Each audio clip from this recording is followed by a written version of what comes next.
I learned that, yeah, a lot had happened. and Chris Kraft put it best. He said, we just got infinitely smarter. Well, the first thing that happened was right to liftoff. We didn't know anything about it. The big solid rocket motors fire, you've heard the noise that they make, and the initial impulse overpressurized it back into the ship to pass ultimate pressure on the backside of the wind. The fellow who was looking at the elevons down in the Mission Control Center said he was really nervous because it exceeded the maximum elevon pressure. It collapsed the reaction control system strut up in the forward reaction control system. We didn't know anything about it. And it exceeded us by 3.5 Gs going uphill, just a big spike. We didn't even feel it. So see, that's the first thing that happened. Then when we took off, the wind zone tests weren't too good, so we didn't understand the normal force or how the fluid was going to perform. And the solid rocket motors, we ended up staging 10,000 feet high. And I was really surprised that we were so high. I could tell that on the instruments in here, but nobody knew why. And then we were flying the vehicle into orbit at minus 3 degrees angle of attack, and it gained 1,100 pounds of performance doing that. And then when we came back, we found out if we flew it at minus 3 degrees angle of attack at the higher dynamic pressures, we were going to tear the wings off. So we had to replot that and fire at minus 5 degrees angle of attack, which is essentially 0 angle of attack on the wings because that 5 degree incidence. And then we're doing that while we just got into orbit with losing some performance. But it's better to not have so much performance and have your wings when you end up in orbit. And the thing flies with programmed winds up there right now. Every time it goes up, it's thread the needle because it's programmed to fly through these winds just very precisely. If you've got a big jet down over Florida when you're flying, you're putting a heck of a lot more load in there. If this thing goes up so fast, it sees a big jet stream as a vertical shear. And it could really hurt it if it's not done just right. And it works okay. So we got into orbit okay, and the thing that surprised us there was we had a fellow come in and talk to us. We found a problem with timing on the reaction control system. It wasn't working just right. When you went to fire a thruster, it would fire 600 pounds of reaction control system fuel a minute, which was bad because you had to have some left to do re-entry with. And the fellow told us, he said, we may not have fixed that problem. You'll find out about it when you get to orbit if you start firing the reaction control system real fast. Well, we get to orbit and the reaction control system is firing real fast. And I reached up to shut off the switches that would keep it from firing. The reason it was firing fast is because they instantly stowed those big 7,000 pound engines that we had on the back, and the reaction control system was trying to maintain attitude. And it did it just right, but it scared us pretty bad there for a millisecond. So we got on into orbit, and we were talking about opening and closing the payload bay doors and doing all those tests, and we had enough water in there in case the radiator didn't work to last us 3 or 4 revs, and it worked pretty good. And then we came back the next day after practicing all this stuff. We came back and did the entry, and the entry was very exciting because it was very unusual. But we didn't think much about it at the time, but it was unusual. When we rolled into the first roll reversal at about Mach 25, you roll into your first bank and you roll into 90-degree bank. And when you're flying Mach 25 at 90 degrees of bank, you've got to have very small slide slip angles, or you're going to do what we call a hypersonic spiral. You can do about 2 of those and tear the wings off. And we do that frequently in the simulators. And I can tell you the pressure suits we were wearing they weren't re-entry vehicles, so we wouldn't have lasted long. So we did that, and come to find out, and when we rolled in, we had a 4-degree side slip angle, and it trimmed itself out. And that's because they couldn't tell from real gas effects with the wind tunnels we had. We couldn't tell what was going to happen. They thought we were going to get a lot of roll out of this first roll reversal, and all we got was shock. So that's the way that worked, and then we fixed that by changing the games on the system later on. And then we got down to Mach. The pitch control was different than what it should have been in terms of the way it maintained attitude. We didn't know where the center of pressure was on the vehicle. Again, due to real gas effects that you couldn't tell. We got down to low angle attack, and the rudder wasn't working too good, and the ailerons weren't working too good, and we started to have some oscillations, big Dutch rolls at supersonic angles. we're still supersonic from about Mach 1.8 down to 1.1. Part of our reaction control system, and that was because there again, one of the aerodynamic parameters was approaching zero, and they wasn't allowing enough aileron to compensate for it. We fixed that on later missions too, it worked okay. And then we came down to land, and we're flying around the heading alignment circle, and we proved out when we came back that the lift-to-drag ratio was pretty normal. Hypersonic lift-to-drag ratio of that rascal is awesome. It's the only machine that flies as fast as it flies, and it does it with wings, and it's really a beautiful piece of flying machine. And we came back, and we pitched over, and we started coming in on final, and I was trying to find out what the lift-to-drag ratio was in ground effect with the speed brakes closed, and so we landed a little wrong. But one of the reasons we landed a little wrong was because they didn't know what the tower drag was, and they'd overestimated tower drag, which is a good thing. So it's a remarkable piece of machinery. We only had 10,000 pounds of payload in the back. It was development flight instrumentation. And you know what happened? You know what didn't work on that whole flight? The development flight instrumentation was not recorded. That's right. The recorder failed. And when we tried to change it out while we were on orbit, put in another recorder, come to find out some big gorilla had put the stuff in there with Loctite on the screws, and we couldn't undo them. So actually, STS-1, all us test pilots know when you're doing test flying, you've got to bring back all the data. And how much data did we bring back? None. Yeah, that's the way it was. But the machinery worked perfectly, and it's still working perfectly. I mean, we brought back, when we flew on my next mission, we brought back 20 tons from space. It's the only machine that can carry stuff up there and bring it back. And it does it very well every time. Yeah, very well. It's a remarkable piece of machinery. And it does things that you can't do with other reusable launch vehicles. It has an airlock on it. We can put crews up there to do extravehicular activity. It's got a remote manipulator system up there that can haul payloads around. We're putting the space station together right now. We just flew STS-100, which was the 104th mission of the space shuttle up to the space station. Imagine that, STS-100 is the 104th mission. What does that tell you? NASA can't count, right?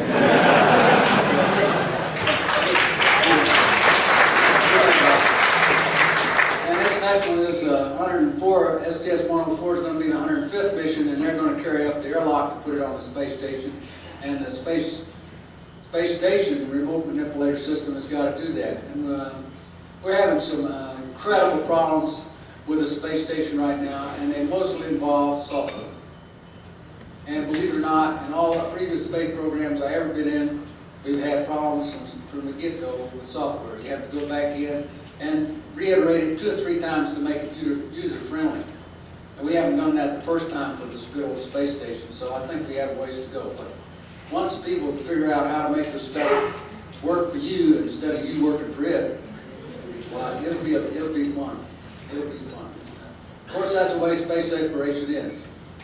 It's doing a great job up there. We docked with the Russians 9 times and then putting a space station up, and I think there's about 30 more missions before we get the space station completely assembled with a space shuttle. It's a great launch vehicle. Right now, it can put about 33 tons into 110 circular, 110 nautical miles circular orbit, and bring back. It'll bring back. I don't know, about 30 tons to land if it has to. If you have to do an abort with all the payload in there and can't get back.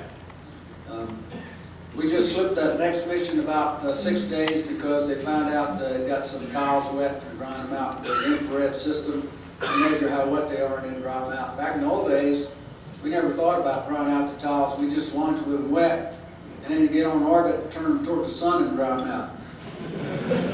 But if you're going to dock with a space station, you sort of have to be in the attitude that the space station's in instead of the one you want to dry out the tile. So that's why they're waiting.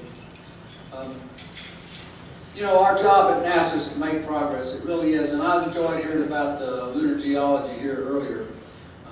And I think we're just beginning good. We're not doing the kind of things we ought to. But I'll tell you something. making progress involves expanding. Our job at NASA is to expand human knowledge of the phenomena of the atmosphere and space. That's the National Aeronautics and Space Act of 1958, and it's the law. I told some people the other day, we're lucky we ain't jailed.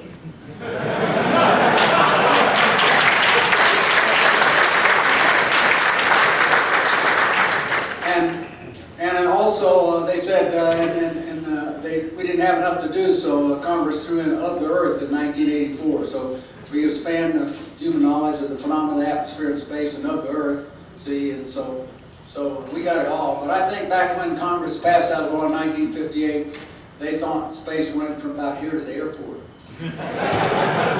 They didn't realize that it's a whole darn universe. And they frankly don't send us enough money to do our job right. We have to work on that.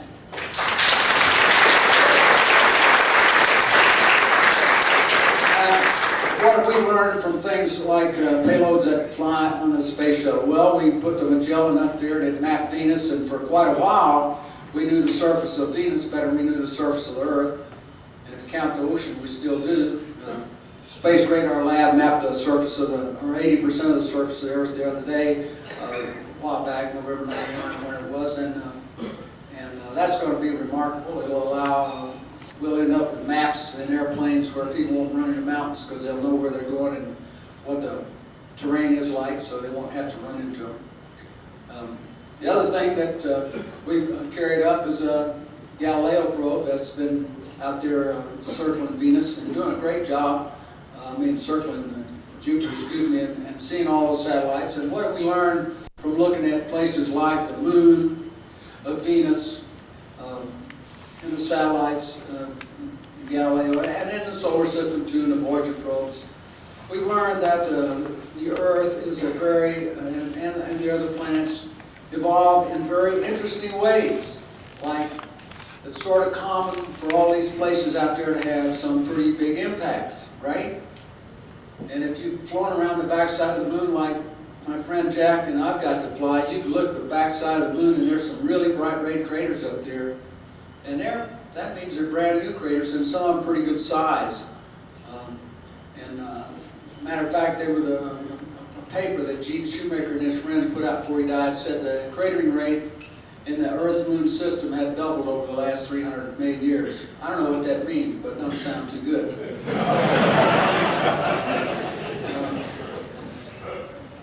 What it means is pretty much this. A recent bunch just found out that the Permian extinctions were caused by a big impact. Pretty clever detective work. They found helium-3 in buckyballs, and I thought you could only find helium-3 on the moon, but I was wrong. I think the University of Wisconsin people, if they figure out how to do thermonuclear fusion, and they're doing pretty good at it, helium-3 from the moon on planet Earth will give us the kind of non-polluting, safe, radioactive energy resources we need, and that's something we ought to be working on right now.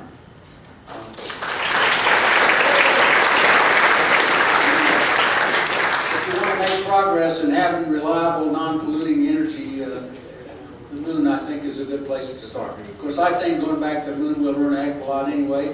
We ought to be going back there. And then just in the last couple of weeks, some strange things happened. They found out that 2 other of the 5 major impact extinction was caused by impacts. Did you hear about that? Yeah. One where the carbon age dating occurred over 10,000 years. The change from organic to non-organic carbon occurred over 10,000 years, which had only been done by an impact.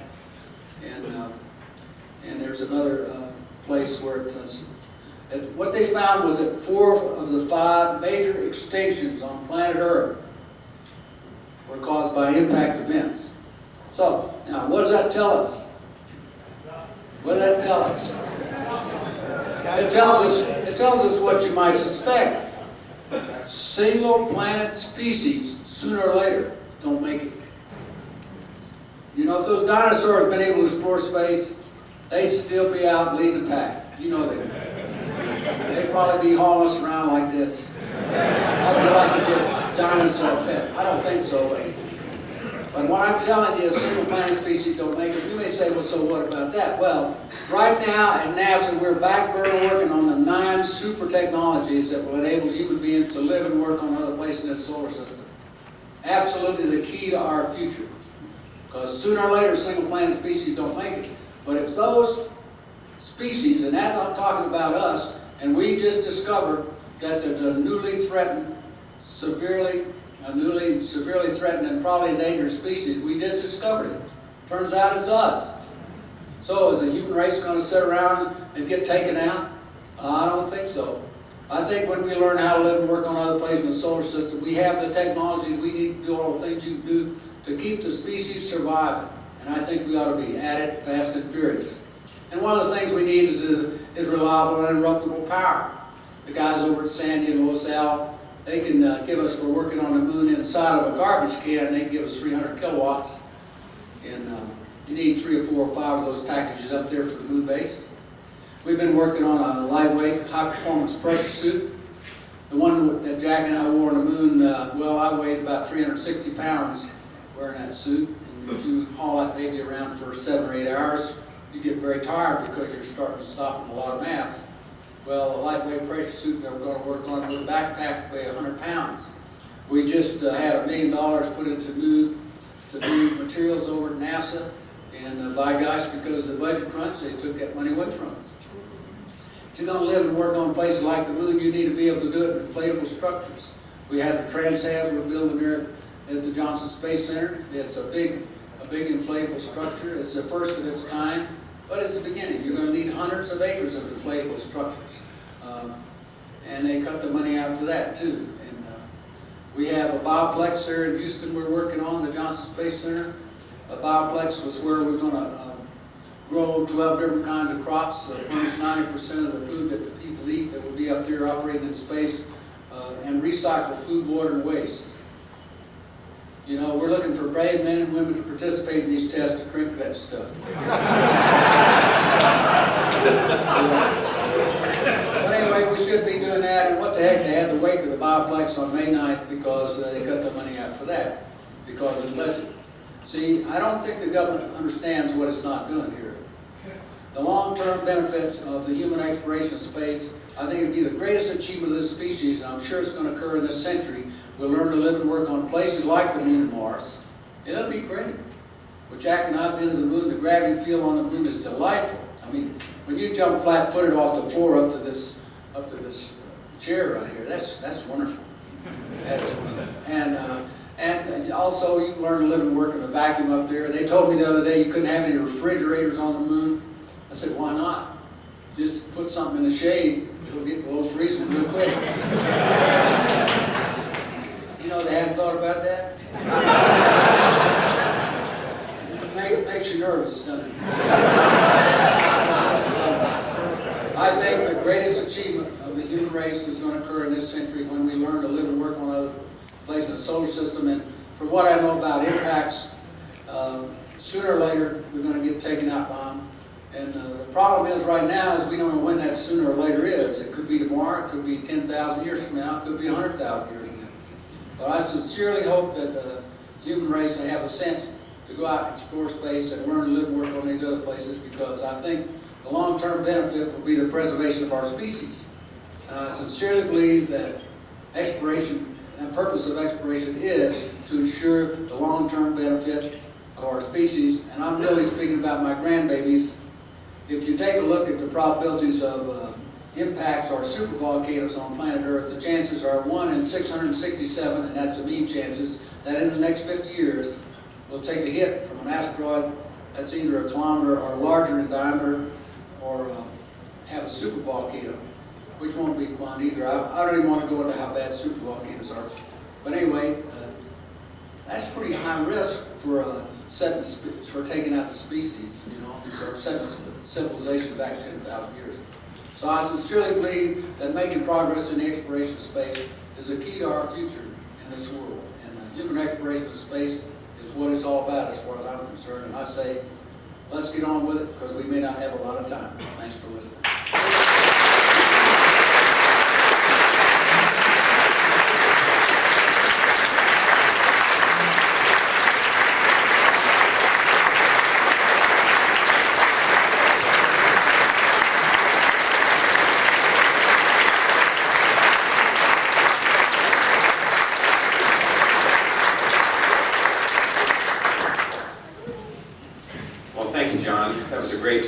I told you all about his sense of humor, right? Just to put a couple things in perspective, you know, no matter what we do in the space launch business to provide a follow-on for the shuttle, I mean, in my sober engineering judgment and given Washington realities, it wouldn't be flying until 10 years from today. And that's if a lot of things went right. And by that time, the shuttle will have been flying for 30 years. And that's the span of time between Lindbergh's flight and Sputnik. And it gives you something to think about. So when John talks about how capable the shuttle is and has been, it really, by the time we're done with it, whenever that day comes, it will have been our mainstay for a very long time. Of course, I couldn't agree more with John's remarks about desirability of getting on with exploring the Moon and Mars, and I think we're all here for that because we believe that. I was chatting with a friend down in Houston one time and commented that the only problem that I saw when I looked up at the Moon was that I didn't see the lights of any towns in the shadowed side. So we need to view it as our purpose to put neon lights on the Moon and go from there. Thank you all. It's been a very enjoyable luncheon. We've been blessed with two very entertaining speakers, and it isn't always that way, as you know. So we've done very well. Thanks again to our General Chairman, Jack Schmitt, and NSS President Dan Brandenstein, who's also up here at the head table, and Bob Freeman, who has been jumping through hoops and several other orifices to make all this come out right. Thank you all.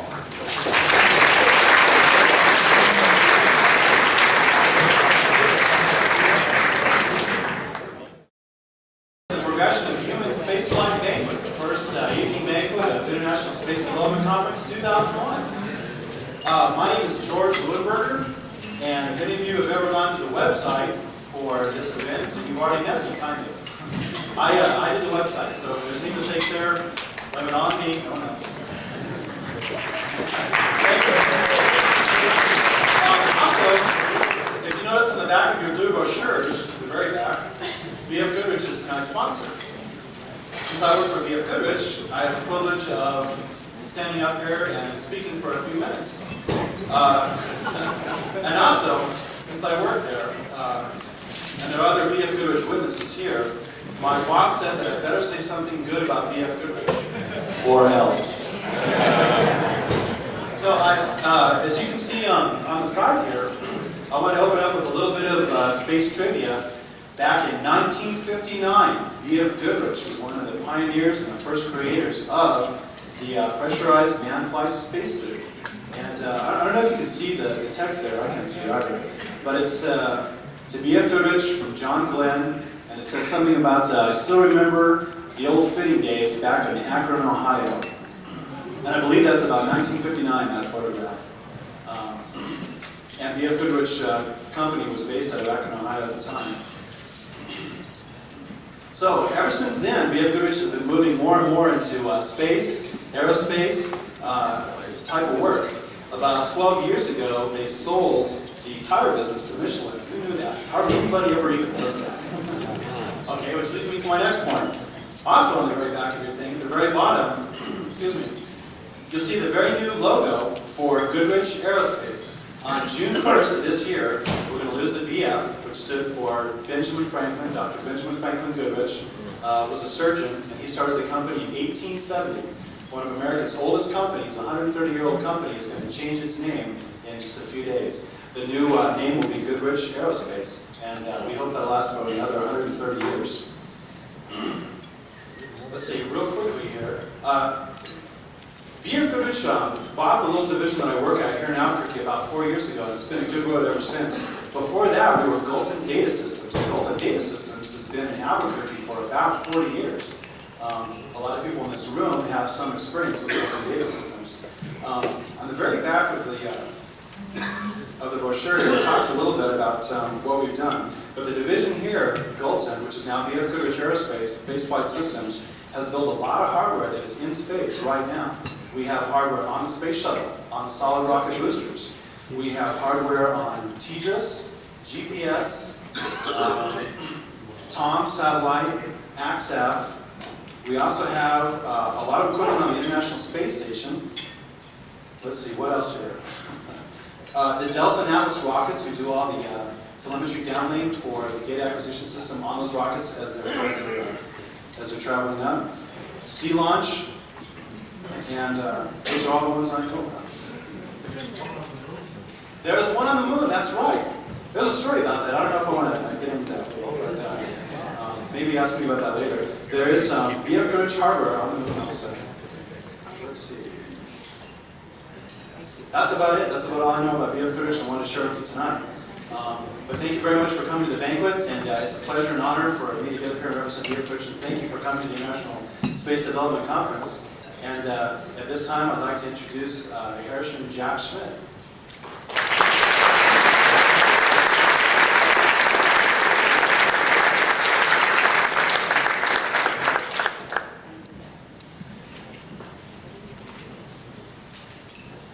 Thank you, George. I can't help but see John Glenn there and think of our days on the floor of the United States Senate. We were standing.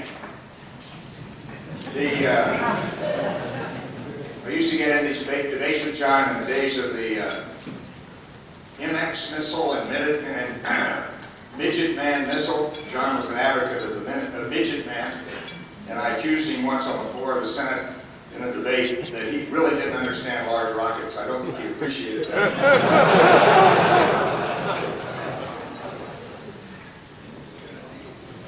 We have with us tonight a number of colleagues, both when I was actually active in the astronaut program and some who have come in the subsequent generations. Buzz Aldrin is with us tonight, Apollo 11. Will be with us tomorrow.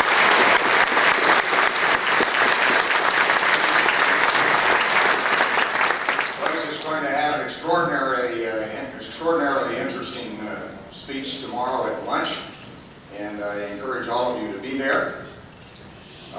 Also, Sid Gutierrez, a native New Mexican, a great friend, is with us. We'll hear from him in a few moments.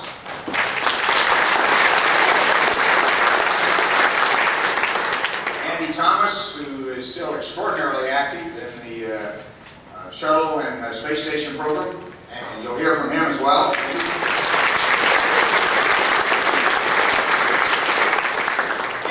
Dan Brandenstein, who is with us also. We're going to let him say a couple words for a variety of reasons, not the least of which is leading the National Space Society at the present time.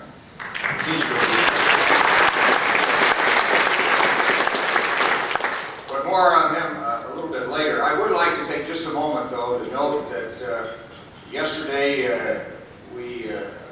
some of our colleagues were present at the funeral for Dave Walker, and you may or may not have heard that Patricia Robinson died yesterday as a result of burns received in an aircraft accident.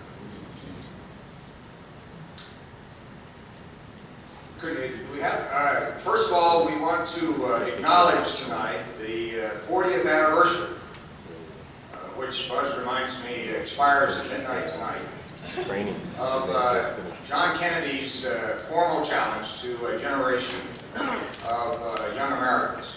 And if we can then run the video, and we'll proceed with that. Finally, if we are to win the battle that is now going on around the world between freedom and tyranny, the dramatic achievements in space which occurred in recent weeks should have made clear to us all, as did the Sputnik in 1957, the impact of this adventure on the minds of men everywhere who are attempting to make a determination of which road they should take. Since early in my term, our efforts in space have been under review. With the advice of the Vice President, who is Chairman of the National Space Council, we have examined where we are strong and where we are not, where we may succeed and where we may not. Now it is time to take longer strides. Time for a great new American enterprise. Time for this nation to take a clearly leading role in space achievement, which in many ways may hold the key to our future on Earth.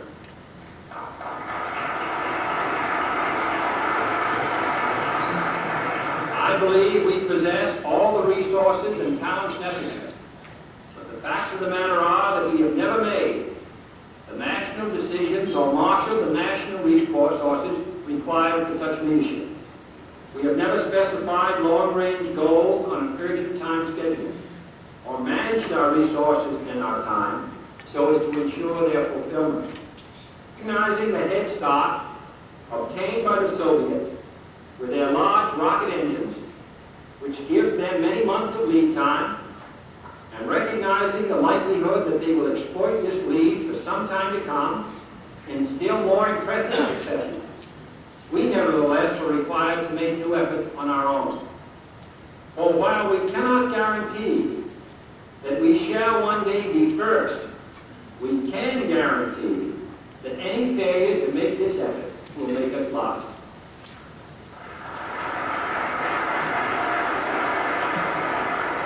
We take an additional risk by making it in full view of the world.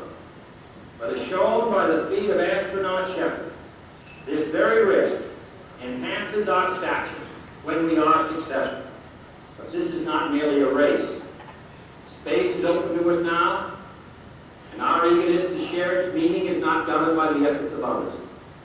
We go into space because whatever mankind must undertake, free men must fully share.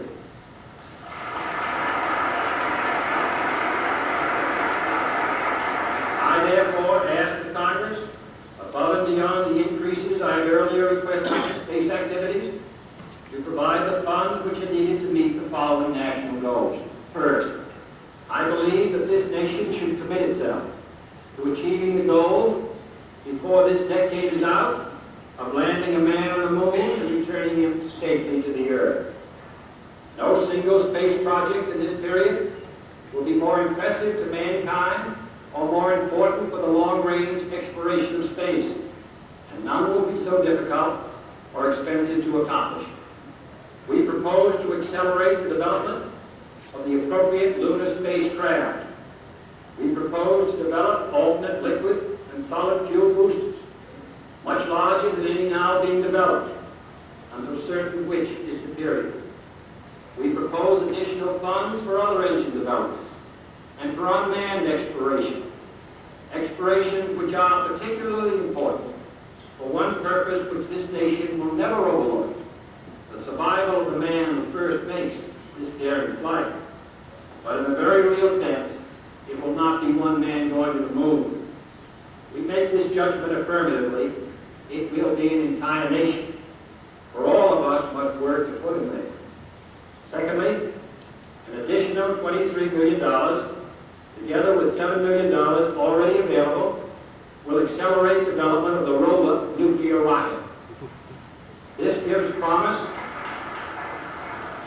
of someday providing a means for even more exciting and ambitious exploration of space, perhaps beyond the moon, perhaps to the very end of the solar system itself. Third, an additional $50 million will make the most of our present leadership by accelerating the use of space satellites for worldwide communication. Fourth, an additional $75 million, of which $53 million is for the Weather Bureau, will help give us at the earliest possible time a satellite system for worldwide weather observation. Let it be clear, and this is a judgment which the members of the Congress must finally make. Let it be clear that I am asking the Congress and the country to accept a firm commitment to a new course of action, a course which will last for many years and carry very heavy costs, $531 million in fiscal 62, and an estimated $7 to $9 billion additional over the next 5 years. If we are to go only halfway or reduce our sights in the face of difficulty, in my judgment, it would be better not to go at all. Now, this is a choice which this country must make, and I'm confident that under the leadership of the space committees, of the Congress, and the appropriations committees, that you will consider the matter task. It is the most important decision that we make as a nation. But all of you have lived through the last 4 years and have seen the significance of space and the adventures in space. And no one can predict with certainty what the ultimate meaning will be of mastery of space. I believe we should go to the moon. But I think every citizen of this country, as well as the members of the Congress to consider the matter carefully in making their judgment, to which we've given attention over many weeks and months. Because it is a heavy burden, and there is no sense in agreeing or desiring that the United States take an affirmative position in outer space unless we are prepared to do the work and bear the burden to make it successful. If we are not, we should decide today and this year.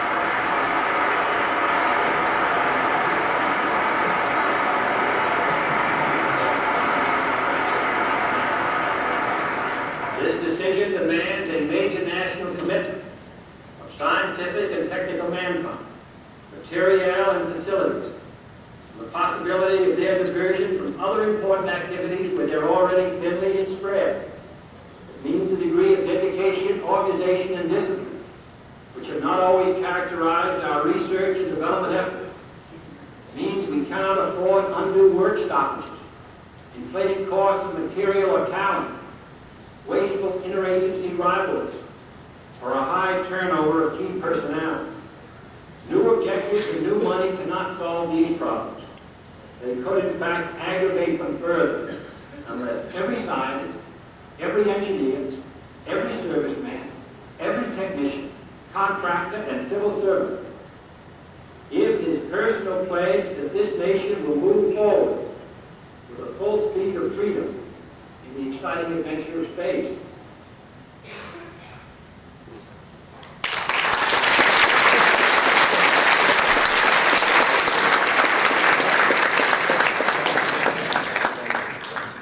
Well, ladies and gentlemen, one, I think, could seriously argue that prior to the challenge to the nation that you have just heard, that humankind has been going to the stars at least for 3.8 billion years. That is as long as there has been any evidence of life activities here on this planet. John Kennedy, in that address 40 years ago, challenged the post-World War II generation to take the first step clearly away from the home planet. And the Apollo 17 mission, which you see an image of a launch here, was the first of the first step of the last of the missions to complete the meeting of his challenge. It is sometimes, I think, missed that even before the first mission to the moon, even before the successful flight of Apollo 7 and Apollo 8, some of the managers in NASA, in particular George Low, Bob Gilruth, Max Vijay, Sam Phillips,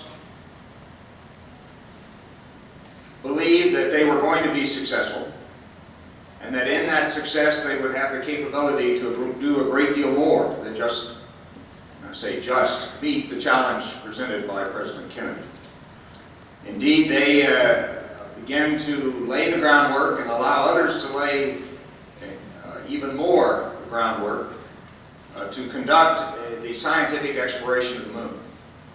And for those of you who were at the sessions the last 2 days that dealt with lunar and planetary science, you were able to see just how far that decision has gone and what it has enabled the scientists of planet Earth to do with the information gained from all 6 of the lunar landings.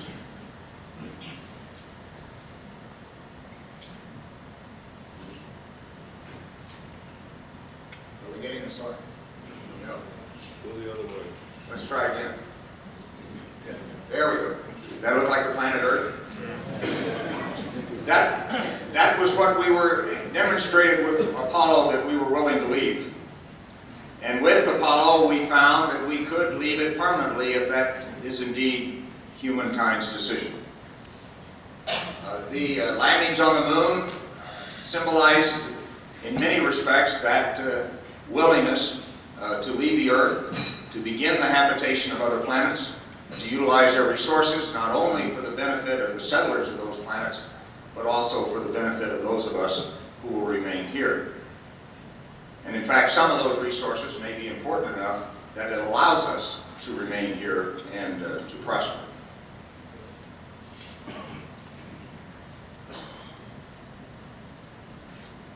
I'm not getting a signal back there, so we'll have to work this out. The history that is written by Apollo, I think, will be quite extraordinary. It has been often said, and probably with some element of truth, that history is written 1,000 years from now will little know most of what went on in the 20th century, but it certainly will note the Apollo program and the first landings by Neil and Buzz on the moon. In the history of science, we developed the first order understanding of another planet, a small one, but nevertheless one very important in understanding the history of what we call the terrestrial planets and the Earth in particular. In the history of technology, symbolized by the astronauts on the moon, and in fact you can see two astronauts in this picture if you look carefully. Gene Cernan, when he took this picture, is reflected in my visor, the gold-plated visor. It's not a very good picture of Gene, but then again, some of us would argue he never takes a very good picture. But in the history of technology symbolized there by the astronaut and in our response to John Kennedy's challenge, we saw an explosion of know-how, of ways of doing things, of technology that is still benefiting humankind on Earth today, and on which we stand as we do other things in space, as well as do other things here on Earth itself.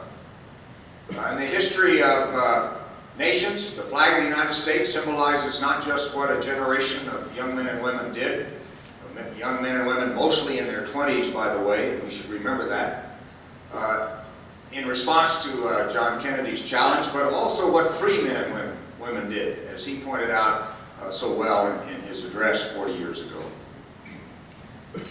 But maybe most importantly, symbolized by the Earth, and I guess this isn't going to project back there. Can we get the next slide, please? Sid, you may have to ask for slides. The Earth rising from, as seen from behind the moon, this is the Apollo 17 entry into that sweepstakes. We think it's the best, but of course we didn't make the stamps. That, though, seriously symbolizes a new evolutionary status for humankind in the solar system and potentially in the universe itself. We did demonstrate with Apollo that members of one generation, and I think members of all generations, are willing to leave this planet, are willing to utilize the resources of space in order to live there, to not only benefit the home planet, but to establish new settlements and new cultures on other planets, in particular the Moon and Mars, which are available to us almost right now. And who knows?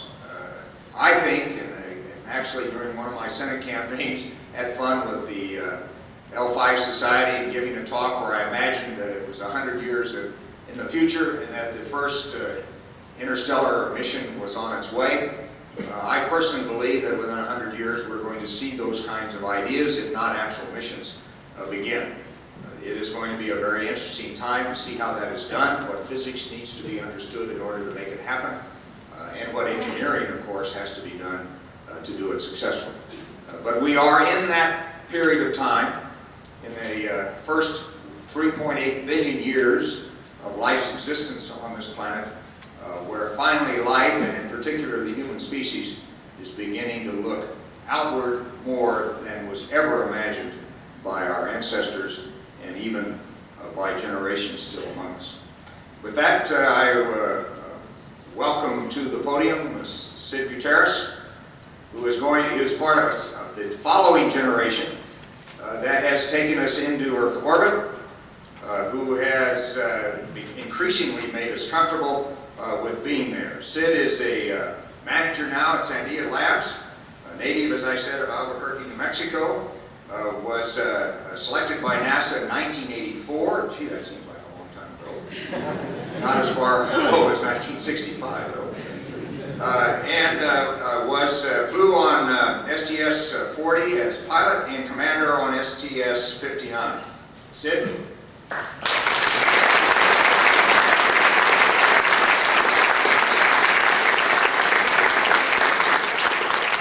Thanks, Jack. We were asked to speak on how we were inspired by President Kennedy's speech. And I'll say that I wasn't inspired. And I wasn't inspired for a couple of reasons. The first reason is that I'd already been inspired by the test pilots out at Edwards flying the X-15 and by the early flights in the Mercury program. I was actually worried by President Kennedy's speech. And my concern was that space flight was progressing so rapidly that by the time I grew up and had an opportunity to become an astronaut, we would have already gone to the moon and Mars and all the other important planets. And it never entered my mind that I would have the opportunity to grow up, become an astronaut, fly in space, grow old, get white hair, and we would have not returned to the moon and would not have gone on to Mars, much less any other planets. So that's a real reversal of my concern when the President made his speech. As Jack mentioned, I had the opportunity to fly 2 missions in space, and I wanted to talk a little bit about those. If we can go to the first slide.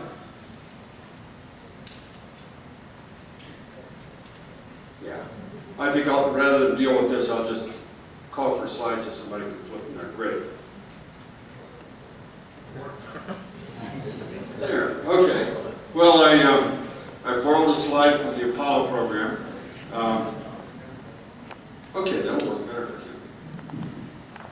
I only had 5 slides, so I could remember more or less what they were. Test. Great. I borrowed a slide from the Apollo program. A lot of people think us shuttle astronauts got far enough away from the Earth to actually take pictures like this. But in reality, we were only somewhere between, I was down at 100 nautical miles. I think Dan got up to around 260, close to 300 or so. But we were actually much closer to the Earth than this. Next slide, please. My first mission had the opportunity to fly a life sciences mission, STS-40. And if you've had a chance to see a shuttle mission, you'll realize that the shuttle looks pretty small when you get up there, and the flame coming out behind it is pretty large. People have asked, what does it feel like? And I said, it feels like being on the end of an explosion. And it's just like you're just staying right in front of that explosion. Next slide. Next slide, please. Great. This is what it looked like when we got up into space. At the top of the slide, you're looking at the blackness of space on the light side of the Earth. You look out there and you don't see any stars because they're eliminated by the sun. On the dark side of the Earth, they look beautiful and they don't twinkle. But look a little bit lower, you'll see our external tank, which is falling back to Earth. You'll see the atmosphere, and below it, the beautiful Earth, fortunately covered by some clouds to give us a little rain. Next slide. This is what I looked like when we got up into space the first time. I'm over on the right side. I was flying as the pilot. Nice and hot in a launch and entry suit, and Dan and Andy can certainly understand that, and I think Buzz and Jack probably had even less comfortable suits than we did. So, next slide. This is what it looked like when we got in space. In space, you get used to looking up to see the Earth, because if you look down, you can't see the bottom of through the bottom of your spacecraft. So, in general, you're looking up to see the Earth above you, floating above you. We had a large laboratory in the back where we conducted a lot of medical sciences experiments. Next slide. This is me doing one of the experiments. This was called Experiment 32, or the barrel reflex test. I called it the suck on the neck experiment, because that's what they did. They put a vacuum on your neck and stretched your artery and convinced your heart that your blood pressure was going up or down. The lady who ran this experiment, when she would meet you, she didn't look you in the eyes. She looked at your neck, because that was the important part of the experiment. Next slide, please. This is a picture of a typhoon from space, about 500 miles across. Next slide. And this is Michigan. At the time I took this photograph, Jim Bajan was looking out one of the other windows, and he said, you can see the Florida Keys, they're beautiful. And I thought he was trying to get me to move out of this window so he could look out of it. But in reality, you could look out the other window and see the Florida Keys at the same time. It was absolutely beautiful. Next slide. And at the press conference after our mission, I showed this slide, and I captioned it as announcing that we had found the center of the universe. Those of you that are from Albuquerque probably recognize the Rio Grande River there, and the Sandias at the top, and the Manzanos at the bottom, and Albuquerque, New Mexico, sitting right in the middle of it. So that's the center of the universe for those of you that hadn't discovered it before. Next slide. This was one of the sad things on our mission. We flew in June of '91, which was right after the Persian Gulf War, and you probably recognize the outline of Kuwait. And those are oil fires burning in Kuwait, and that's the smoke from the oil fires heading out over the Persian Gulf. Next slide. This is just, I think, a beautiful picture of a sunset in space. They occur very rapidly within a few seconds, but you go around the Earth every 90 minutes, so you get to see 16 of them a day. So if you missed one, don't worry, another one will be coming up shortly. Next slide. After 9 days in space, we ran out of, not between 9 and 10 days, we ran out of hydrogen and oxygen for fuel and water. And we were also running out of important consumables like taco sauce. When you go to space, your taste buds change. Things that are tasty on Earth are fairly bland in space. So people were spicing things up with taco sauce. I saw people putting taco sauce on Rice Krispies in the morning. Our commander was a Marine. He wanted to maintain good order. So he confiscated all the remaining taco sauce and rationed it out. And I recall everybody got 3 packets. And that became the medium of exchange up there. If it was your evening, to clean the latrine or something like that, then maybe you could offer 2 taco sauces to a crewmate, and they might do that for you. Several years later, I had the opportunity to be the commander of a mission. Next slide. And we got to fly on SDS-59, which is a radar mission to study the planet Earth. This is actually the only decent photograph of our liftoff that exists. There was an argument at the Cape about what time we should launch, and they were going to launch us an hour after sunrise, and when we didn't get off the first day, they decided they would launch us right at sunrise, but the Cape photographers didn't have time to go out and change the settings on all the remote cameras. So we didn't have any good pictures of our launch, and after we landed, we got a letter from someone who had been down at the Cape, and he said, you probably have thousands of photographs of your launch, and you're probably not interested in this one. And he sent it to us, and we called him up and explained to him that his photograph, if he provided us the negative, could become an official NASA photograph. And he was delighted, and we wound up with a decent picture of our launch. Next page. The next slide. This is what it looked like when we got into space. In this case, we had a radar, synthetic aperture radar built by the Jet Propulsion Laboratory, and we imaged over 500 sites around the world, working with about 19 foreign countries, including eventually, this was at the time the Iron Curtain was coming down, and we wound up working with Russian scientists also. Next slide. This is an example of some of our work. This is a visual photograph of Mount Pinatubo in the Philippines. And if you'll flip to the next slide, this is a synthetic aperture radar photograph of the same site, and you can gather a lot of additional information using the synthetic aperture radar. Next slide. This is a picture of New York City at night. Jay Apt, I have to give him credit for this flight. He took about 500 photographs of cities at night, and out of those we wound up with about 5 or 6 that looked good. It's tough when you're moving along at about 18,000 miles an hour, 25,000 feet a second, and you have to do a timed exposure. It's tough to get it so it isn't blurry. This is a picture of New York City. In the middle, you can see a long rectangular region, which is Central Park. If you blow it up, you can see 2 muggings occurring in Central Park. Next slide. This is just, I think, a beautiful photograph of the southern aurora. We got to fly through it, and I think it's great because you get to see the constellation Orion at the same time, which is one of 2 constellations I'm capable of identifying. Jack and Buzz had to do a lot more work with the constellations when they were going to the moon. We fortunately had 3 initials on the shuttle, and doing star alignments was a backup mode for us. But I always told folks on the ground, if we lost all our inertials and we had to do a backup alignment on the stars, just relax, because I would go around and around the world until we found Orion. So, next slide.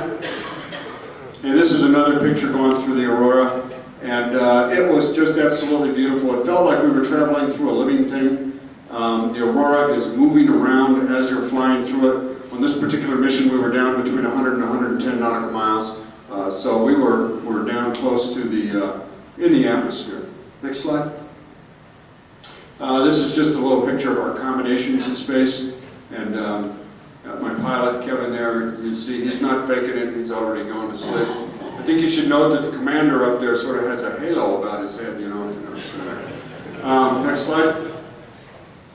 We had an opportunity to fly a soccer ball in space for the opening of the World Cup. While we were up there, we decided to challenge other teams, have champions of the universe.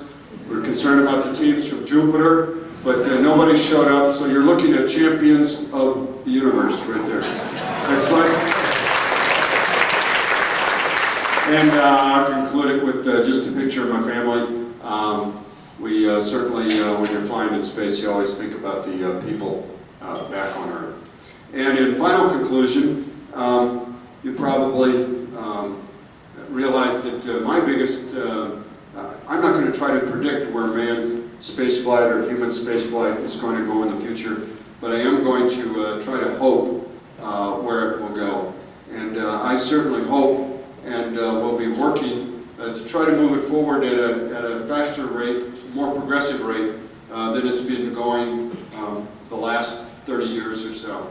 I think our first 10 years in space were amazing. As President Kennedy spoke, we took some tremendous risks, both as a nation and as individuals, made a tremendous amount of progress, and although those of us who have flown the shuttle are proud to have done it, the last 30 years has been at a rate that we would certainly like to see pick up. So I would like to see our human spaceflight program pick up, and to do that, I would like to see some more advanced vehicles. I was happy to fly the shuttle, but the shuttle's been flying for over 20 years now, and I think we need to come up with a more advanced vehicle that will lower the cost to space and enable us to get up there a lot more often. Thank you.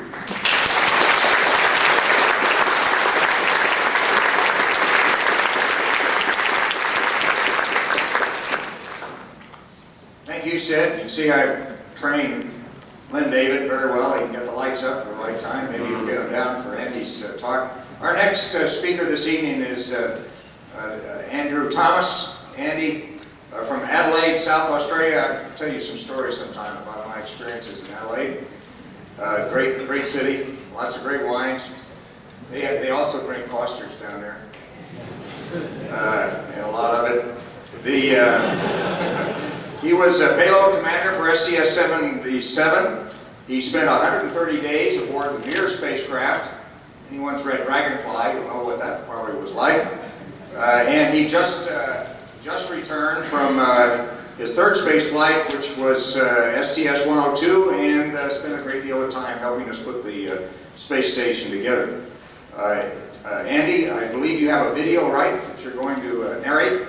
And we're looking forward to it very much. You want to do it from down here or up there? Okay, that's right, you can see it.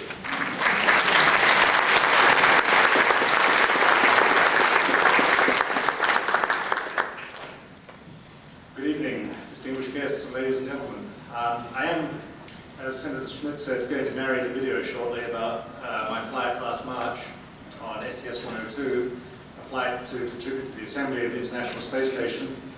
But since this is an evening of reflection, I would like to take a few moments to add a few thoughts of how I came to be involved in the space program and how I came to be an astronaut. After all, people from Adelaide, South Australia don't often become astronauts. And I can remember as a college student attending university doing engineering rather more years ago than I care to think of, in the late 60s. And watching with awe and fascination as professionals like Buzz Aldrin and Jack Schmitt walked on the moon, and I just thought that was an extraordinary adventure, and I dreamed at that time of participating in something like that, never believing that it was actually going to happen. But it's just unusual turns of life that it has led me to become a member of the same office that led to that great adventure. Back then, another extraordinary event happened, which was the release of the film 2001, a film that I'm sure captured your imaginations, as it did mine back then, as to what spaceflight could be about and what extraordinary adventure it could be and how beautiful it could be, the magnificence and the artistry of it. And I find myself humbled to have spent an evening here having dinner with two people who performed in that movie and made such an outstanding contribution. Claire Dullier, who we all know for his lead role, and Dan Richter, who was also in the movie. Now, many of you might say, as I'm embarrassed to say I did, what role did Dan Richter have? And he, of course, as he pointed out to me, played the ape in that classic scene that we all remember, that poignant, dramatic scene that has sort of become an icon, and played it so convincingly. I'm just really enormously complimented to share the table with both of these distinguished performers tonight. I'm looking forward to going back to the astronaut office next week and telling my colleagues that I had dinner with them and I had dinner with an ape. Anyway,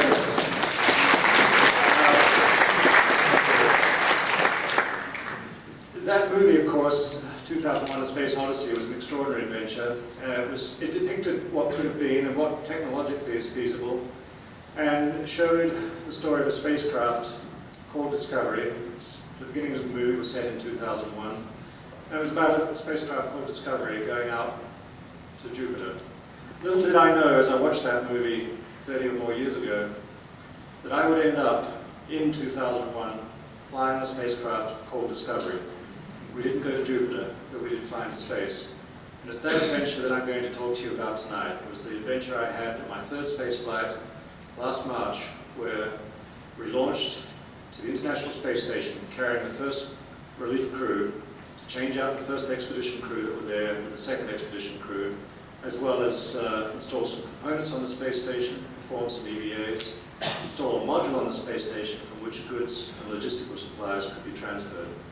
It really was an extraordinary mission, and I'm going to try and give you a sense of what a mission like that is like, and what it's like to fly one of these flights on the space shuttle. And I'm going to do that by narrating a video that's put together from an assemblage of scenes that we shot during the mission. And the video will begin in the evening of launch in March at the Kennedy Space Center. So could we dim the lights, please, and start the video.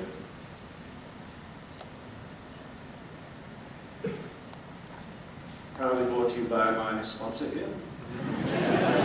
There was, of course, mission 102 on Discovery, the emblems of the crews that participated in this mission.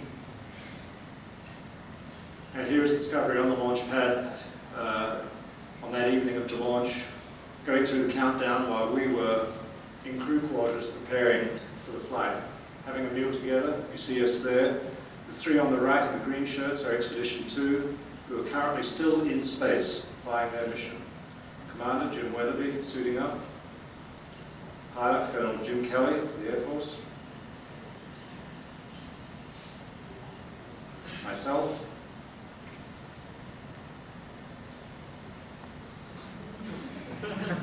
I put the video together, so I'm in. Paul Richards from Goddard Space Flight Center. Yuri Usachev, the commander of Expedition 2.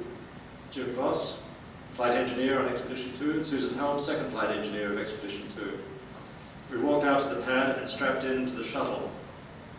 The scenes you'll see of us strapping in give you some idea of what it's like to strap into the shuttle. It is, of course, turned on its back, pointing skyward, and climbing in and strapping in is some effort, as you will see. And you'll see a few scenes showing various members of the crew strapping in. And then we will go to a launch scene, and you'll see in the top left-hand corner a small insert of a view that was taken during the launch out the window.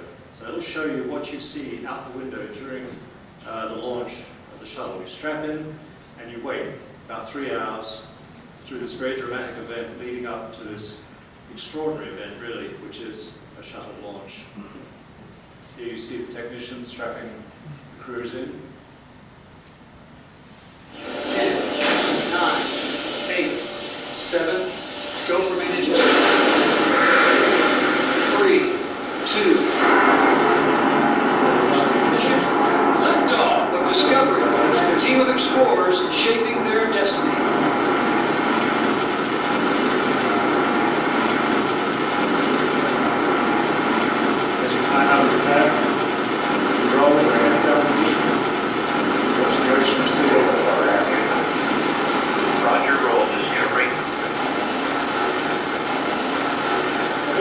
proceedings, you're burning fuel at a rate of about 12 tons a second.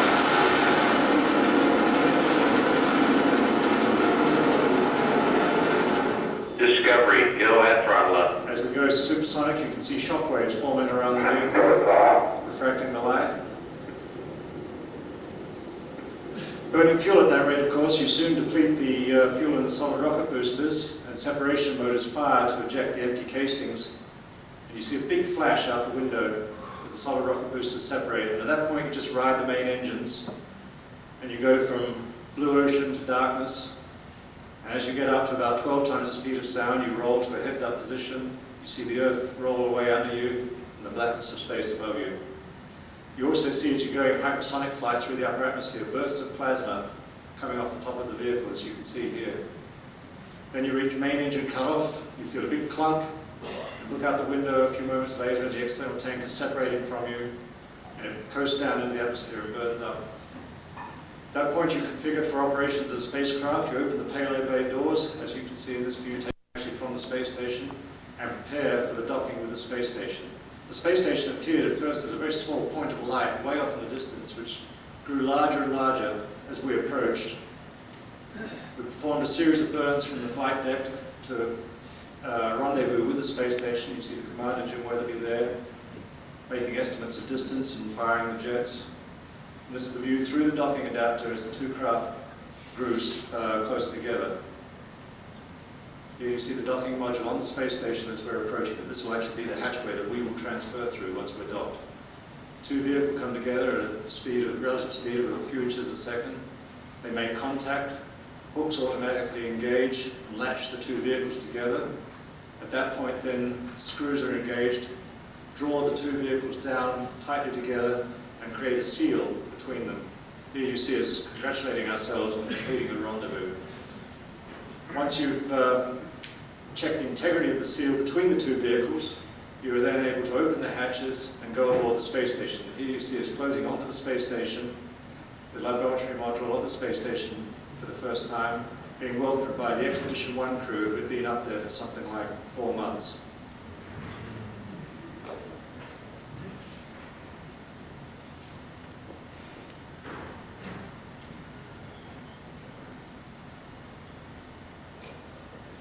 At that point, we were docked as this large orbiting vehicle. Here you can see a configuration of the space station from the window. We immediately had to go to work preparing for the task that lay ahead, and the first task was to get ready for one of the first of 2 EVAs or spacewalks that we were doing. And as you watch this scene of Jim Voss and Susan Helms preparing for a spacewalk, you'll get some idea of the effort that you have to go outside into the vacuum of space with donning the suits, the cooling gear, and the helmets. These spacesuits are a remarkable technology development. They really provide an extraordinary capability to go outside into this very harsh environment of space. But even so, if we're going to do routine missions to Mars or on the space station itself, we've got to improve these suits even further, and I think that's an area that warrants a lot of work. One of the tasks we had to do was move that dark module we've seen the center view there, it's an mating adapter. We actually had to move that to the port side, the left side of the space station. And we'll do that in the scenes that follow. But before we had to do that, the EVA crew had to go out and break all the cables, disconnect all the cables between it and the space station, and that's what they were doing there. They then went down into the payload bay of the orbiter and retrieved this cradle assembly, which weighs some several hundred pounds, but of course it's weightless in space. Even though it's weightless, of course, it has mass and has to be handled carefully. They carried this up, riding the robotic arm, up around onto the side of the space station where they were able to engage it onto the space station.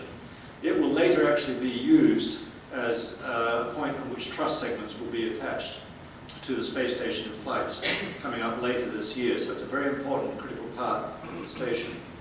During this time, the pilot, Jim Kelly, was operating the arm to move the crew persons around outside in space. Here you see Susan Helms with a cable tray that she lifted up out of the payload bay of the orbiter and is mating it to the side of the laboratory module, Destiny module we call it, on the space station.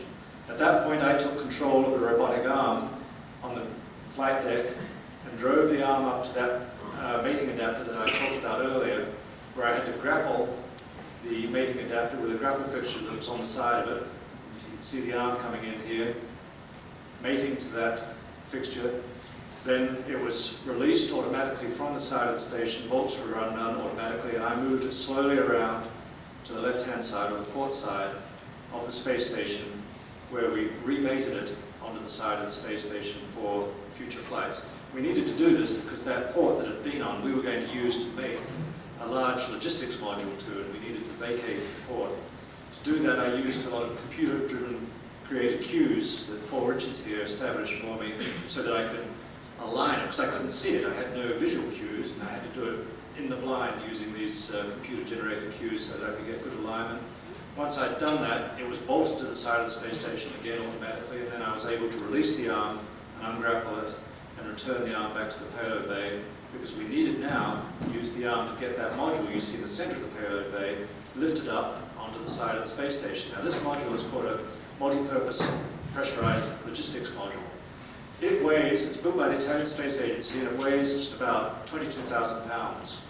And here you see I'm very carefully lifting it up and grappled it and mating it to the side of the space station. And here we have a kind of a spectacular view of it, mated to the side of the space station with the Earth in the background, and it gives you an idea of just how large a structure the space station is that we have in orbit. This module contained about 9 tons of supplies and equipment, and racks of equipment that had to be physically moved into the space station. So what the space station crew did was to check the integrity of the seal that had made the station. Once they knew that that was good, they could open the hatch and go into that module in order to remove all the equipment that was on board. And here you see Commander Expedition 1 crew, Bill Shepard, unopening the hatch to go into the module. Here you see Flight Engineer Jim Voss from Expedition 2 taking one of the racks of equipment down in the module and bringing it through the hatchway to take it into the laboratory module. And you can see moving large units around in zero gravity is a whole new dimension of operations. This is just one person moving a rack that weighs probably 700 or 800 pounds. Provided you move slowly and move carefully, you're able to move these very large masses with some ease. While this work was going on, Paul Richards and myself prepared for the second EVA, second spacewalk. And here you see us preparing cameras and equipment in order to go out the hatch. And we went through the process of suiting up as our colleagues had done a few days before. Here you see myself donning the lower half of the spacesuit in zero gravity. Not an easy task, as you can imagine, pulling this unit on while floating around. Once you've got that on, you then have to crawl into the upper part of the spacesuit, what we call the hard upper torso part, which you do by lifting your arms up and pushing with your legs. And this is the part that has all the control units and displays of controls on it, as well as the life support backpack that you use. You drive yourself up, poke your head through, and you see Paul Richards doing the same thing. You'll note where you're wearing special cooling garments that have plastic tubes threaded through them, through which water is circulated, and that provides us with cooling while we're outside. The spacesuit really is a remarkable technical achievement that it can provide communications and environmental control all at the same time. The two halves of the spacesuit are mated together with locking rings by our colleagues, and then you don the helmets, put on the tools, and all the other equipment that you're going to need.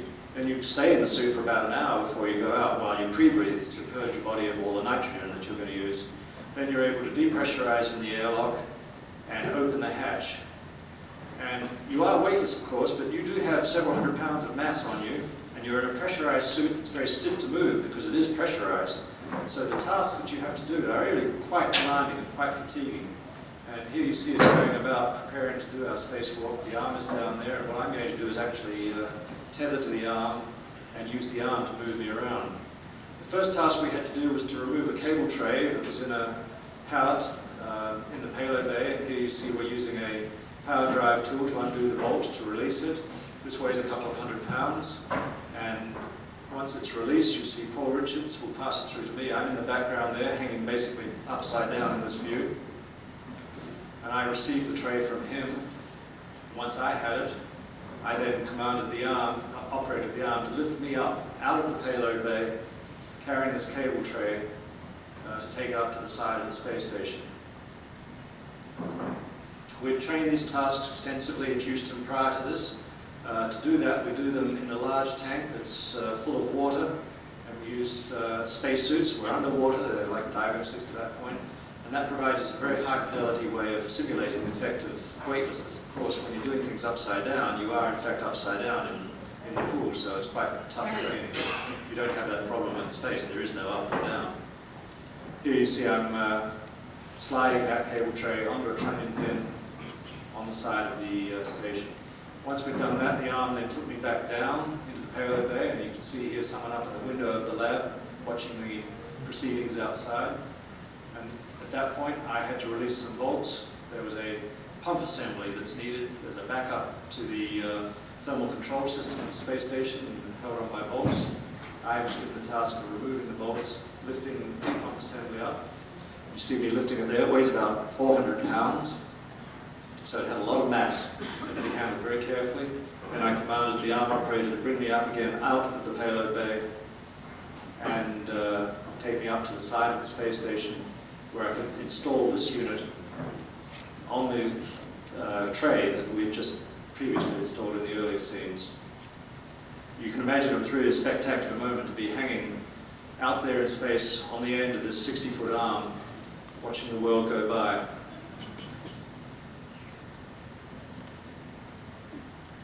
There you see it is installed, and Paul Richards is making his way down to install some cable, electrical hookups on it. You note that he has a tether that's reeling out. At all times during this procedures, you remain tethered to the space station. You would not want to come free. In the event that you did come free, you could in fact activate a small backpack of jets that would fly you back, but they're a very risky maneuver, and you would not want to do it unless you really had to. Here we're doing some work routing some cables that previous crew had installed but not connected. We were opening the panel and connecting them. After we'd done that, I had to make my way, hand over hand, up to the top of the truss structure. And I show you this view because it's really a spectacular view of the large solar arrays and the truss element that's up there. And it gives you an idea of just how large this structure was. And this was a great moment for me because I was perhaps 60 or 70 feet above the orbiter, the shuttle, looking down at the shuttle and looking down at the Earth 200 miles below that. It was really a spectacular view. We went up and repaired some linkages on one of the solar panels that hadn't properly engaged, and we were given the instructions to how to do that, so we went up there and did that. Once we'd done that, we'd completed the EVA. It was about 6.5 hours outside in the vacuum of space, and here you see the arm bringing me back down into the payload bay of the shuttle, where we gathered up all our tools and equipment and reinstalled them back into the airlock. We had a few shots left on the camera, so we took a moment to take a couple of pictures of each other. And then my colleague, Paul Richards, would slide back into the airlock, and I followed him not long thereafter. And here you can see me trying to work my way back in through the hatch with this large suit and the tools on. It's not an easy thing to do. It takes quite a bit of work. You can imagine being outside in one of these suits for 6.5 hours. It's really a lot of work. It's physically quite demanding. We closed the hatch, and then we were able to repressurize and take off the helmets, come out of the suits. After we completed the spacewalks, it was necessary to continue with the transfer of equipment. As I said, we transferred about 9 tons of equipment over onto the space station from the pressurized logistics module, and that's the activity you see going on in these scenes that follow, taking various bags of equipment. We had food, we had clothing, we had electronic equipment, supplies, tools. Making do as always with whatever means you can to move equipment around. Once we'd done that, we closed the hatch on the logistics module, and then I lowered it down very carefully back into the payload bay. It doesn't look like it's moving in these scenes, but it actually is. I just had to move it very slowly because it was such a large mass. We lowered it back and latched it into the payload bay, as you see here, and returned it to Earth. We actually brought back a lot of trash and used equipment from the station. Once we'd loaded it to the payload bay and latched it in, we were able to disconnect the arm and rebirth the arm. At that point, it was necessary to exchange crews, and here we had an official ceremony where the 2 commanders had a handover ceremony in accordance with naval tradition, and Commander Shepard passed command of the station to Yuri Yusuchev and wished the next crew well. At that point, We bade them farewell, and we closed the hatches between the two vehicles, leaving the Expedition 2 crew up, bringing the Expedition 1 crew back. Here you see the hatch on the shuttle being closed to create a seal between the two vehicles. Both vehicles have a hatch, and there's a small cavity between each one. The cavity is depressurized after the hatches are closed. Then you do a check to make sure that none of the hatches are leaking. Once you're satisfied that they are, you're able to then fire bolts, which will cause the two vehicles to undock, and I had the opportunity to do that, to actually initiate the command sequence to cause the undock. As you see here, the pilot fires some thrusters, which cause the shuttle to slowly back away from the station, as you can see in the scenes that follow.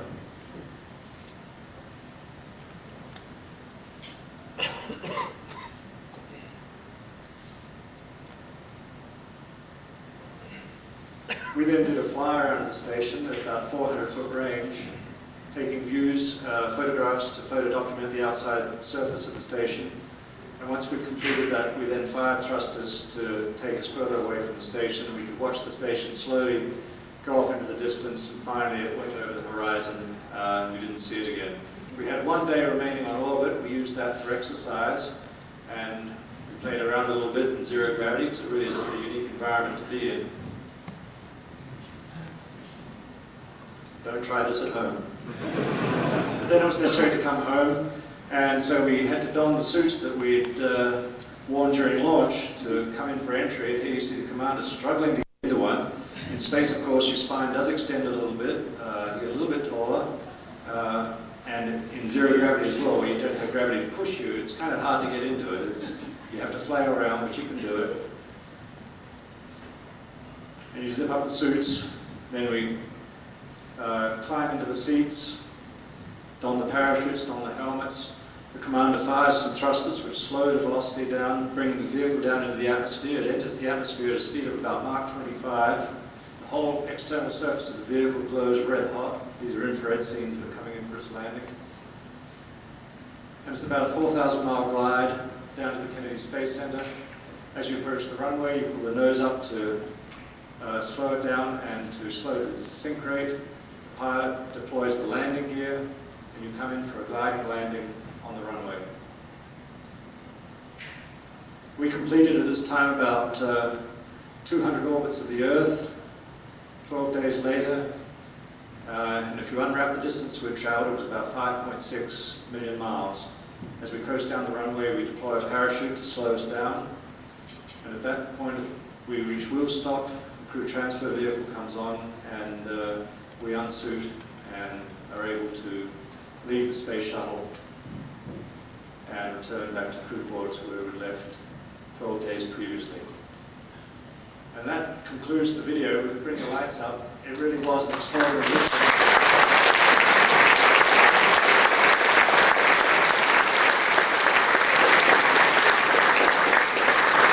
We have a number of missions like this planned over the coming 5 years to complete the space station. They're huge undertakings, and I think they're a remarkable testimony to the skills of all the people at NASA and its subcontractors who have made these kinds of missions possible. They really are great adventures, and thank you very much.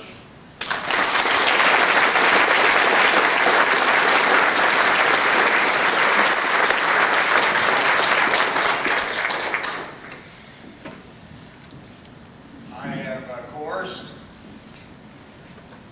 have coerced Dan Brandenstein to come up and talk as well. Dan, as most of you I presume are aware, is a veteran, he's one of the old guys.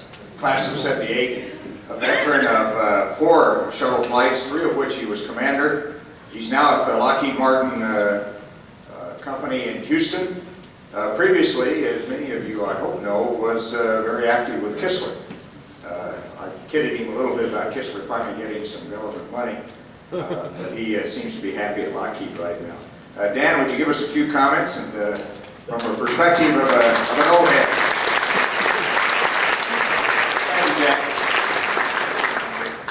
I guess I kind of fit in the middle of this crowd. I'm a little bit younger than Jack and a little bit older than these other guys. So I guess going back to how Sid started, Kenny's speech and you know, how that affected me. And it hit me probably right about the right time because I was just starting college, and you know, at the point in my life where I really had to decide, you know, what I wanted to do. And it made it kind of easy because there were only 7 astronauts then. And I'd always had an interest in flying, speech like Kennedy's, and the initial Mercury program just you know, in its early stages. Said, well, if you like flying, you know, flying in space has got to be the ultimate challenge relative to flying.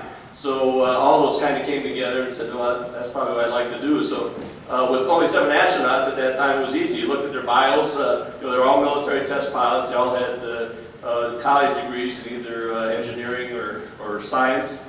And so it was really easy to set your goals. You know, become a military pilot, become a test pilot, graduate with a degree in one of the above. And then hope all the selection boards through this long process look favorably upon you. And I was lucky enough to be favorably looked upon and got into the program. And I joined in 1978. I was in the first class that got selected to fly on the space shuttle. So I came on board before STS-1. It was a flurry of activity. You heard John Young talk at lunch today. So the flurry activity was getting ready to fly STS-1.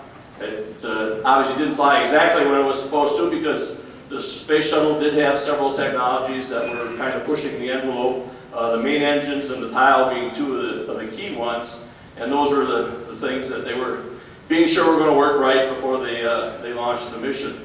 So I was fortunate enough to be on the support crew, which meant the support crew was the gophers for the prime crew, and while they were over training and having fun with simulators, you know, we were writing procedures and testing procedures and all that sort of stuff. But it was a good way to get started in the program. For those of our friends in Australia, at that point in time, Skylab was still airborne, although there were no crews on it. And early in the shuttle program, the original plan was to attach something to Skylab and reboost it so it wouldn't come down. And with these delays that STS-1 suffered, that didn't come to pass. And as I said, our friends in Australia know what happened next, and that's they got to get a piece of the Skylab.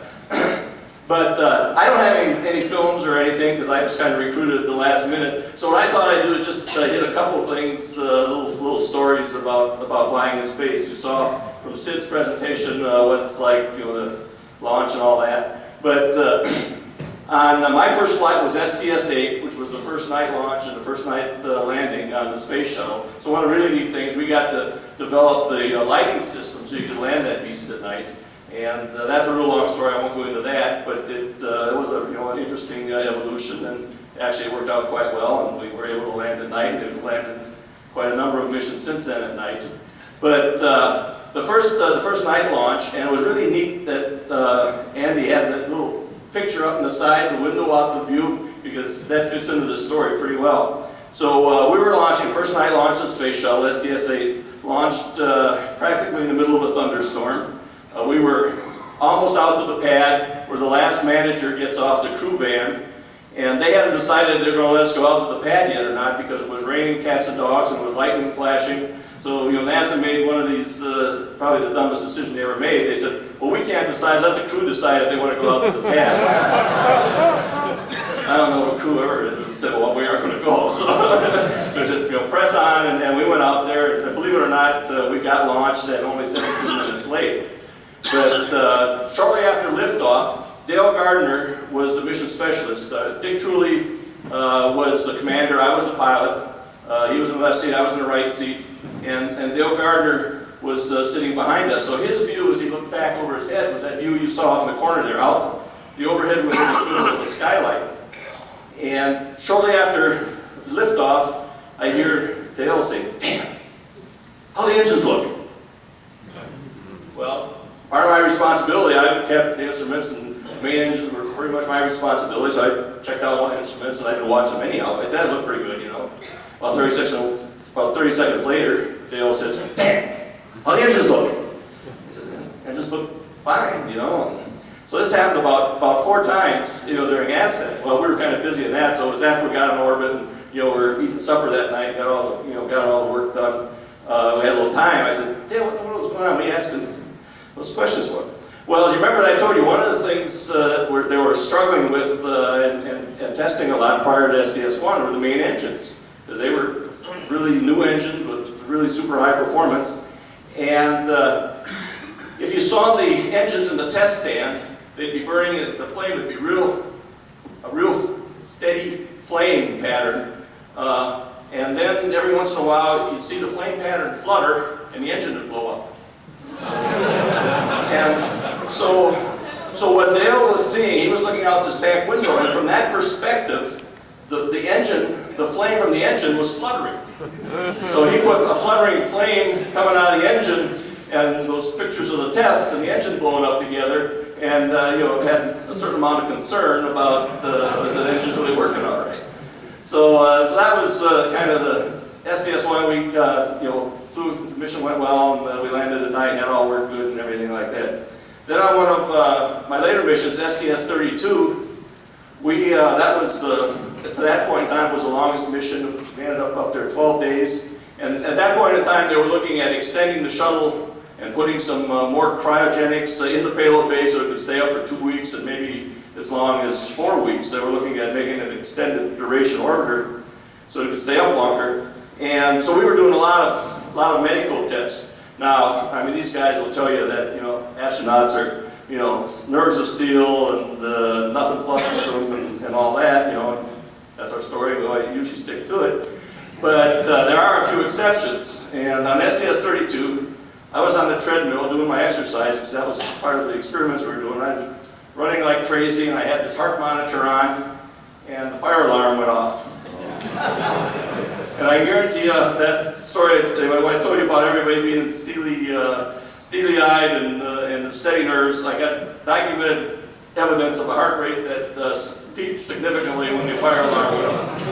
So that was kind of another interesting thing. We did a lot of that was one of the missions where now at this point in time, John Young had moved on to the job he currently has, and I took over as head of the astronaut office. So being the lead guy, you kind of have to participate and lead and by example. And since this mission was dedicated to a lot of medical type experiments, the whole crew, everyone on the crew volunteered to do muscle biopsies, which means before the mission they took a big chunk of muscle out of your thigh. And we were also learning how to use the video cameras then. So when they were taking the muscle out of one of your buddy's legs, we were in there filming it with the video cameras. And that all happened while we were in quarantine. So when we were in quarantine and our girlfriends, boyfriends, or spouses came in for supper, so we showed them the movie of taking the muscle biopsy. They lost their appetite, and we got to eat twice that night. But and then on the other end of the mission, well, we're going to have another one of these right after we landed when we came home. So we're on orbit, and it's time to come home. We get all suited up in those orange suits, and as you can see, that was quite a deal getting into those. And we got ready to come home, and believe it or not, Edwards, out in the middle of the desert, was fogged in. So we didn't get to come home that day, so we got to go out and got to spend another day up there. Then on the next day, we were ready to deorbit, and we had a computer malfunction, so we had to wave off for one more orbit before we could come back. So I was explaining to everybody, we knew we were going to have to do a muscle biopsy when we got home, so we were trying to delay it as much. Then my last mission was on Endeavour. It was the first flight of the Space Shuttle Endeavour. I think a lot of you probably remember that's when we went out to capture the ILSAT satellite. We weren't successful the first day, we weren't successful the second day. And then the next day and a half, we totally replanned the mission. We sent 3 people out to do a spacewalk, and they grabbed the satellite with their gloved hands, and we were ultimately successful. They didn't work right here. But we were ultimately successful in capturing the satellite and getting it safely repaired and back into its geosynchronous orbit. Now the interesting part of that was, if we had suggested 2.5 years before the mission that we wanted to do it that way, we couldn't accomplish it in 2.5 years, but necessity being what it is, we were able to accomplish that in a day and a half and get approval for it all and everything, and it turned out to be pretty interesting, and obviously we were happy. because it was successful, especially after the first day when it wasn't successful. It was a $150 million satellite that you were supposed to catch and you didn't. So you're figuring it out, let's see, $150 million at $50 out of each paycheck. It's going to take a long time to pay that. But anyhow, and it was kind of interesting when I was re-listening to Kennedy's speech, because he talks about that whole team that was going to have to work together to make the challenge he was putting before the American aerospace community and Americans in general possible. And I think if there's one thing that the opportunity to fly in space really drove home to me, and the part that was really probably the neatest part of it, was you were part of that team, and being in an astronaut position, you really got to understand how vast that team was and how many people in all walks of life contributed to making the U.S. space program successful. And that's probably the biggest memory I'll take out of that, having the opportunity and the experience to do that. It's just from coast to coast and in all directions, border to border, the people that work hard and do a variety of things, from sweeping floors in the clean room to designing trajectories and software and whatever. They all have to come together. They all have to do their best to make programs like that successful, and that's the greatest thing about having been part of it. And that's why we in NSS should continue to keep the politicians informed that this is really something that we should be doing, and hopefully to keep the funding coming so we can go where we are now and where our visions are beyond that, and continue to do it in the successful fashion that we're used to. Thanks.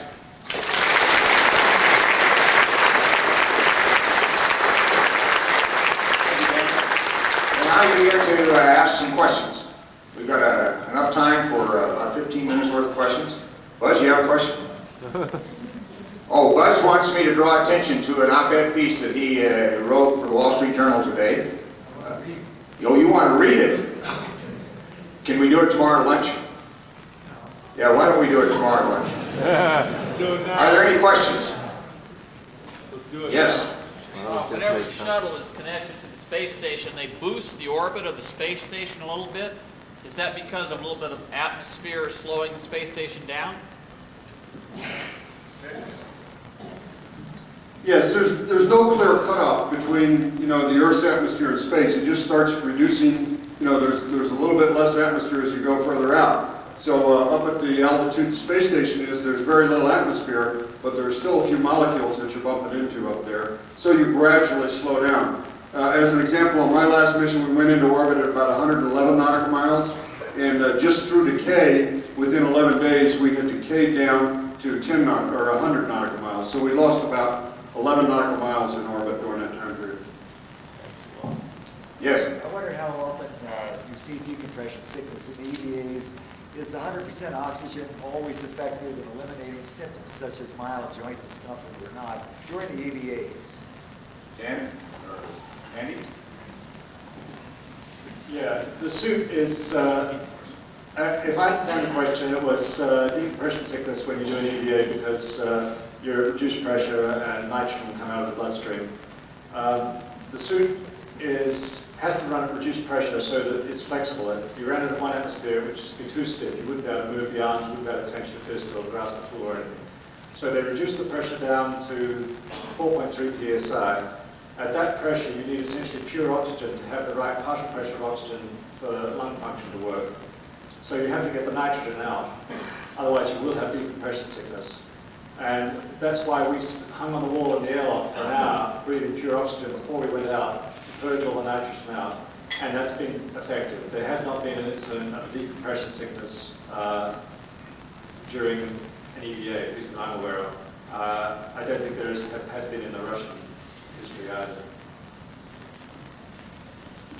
I want to underline, italicize, and emphasize that what was said earlier, we really need to put some engineering into the suit. The Apollo suit did a job. There's no question about it. We were able to accomplish a great deal with it. But as I said in one of the other sessions, we basically eliminated a great deal of human dexterity, most of it, with that suit. It's improved a little bit, I think, from what I hear, with the current shuttle suit, but it just isn't what's going to be needed for the long term in space. And those of you who are engineers and think about suits and mechanical advantages and extenders of various kinds, need to really put your brains together and come up with a lightweight, highly mobile suit for the future. There's a question back there. Could Andy Thomas talk about his thoughts on approaching Mir and the International Space Station, similarities and differences? Yeah, the question was about approaching Mir and the space station. I served 20 weeks on Mir 3 years ago and got to visit the space station.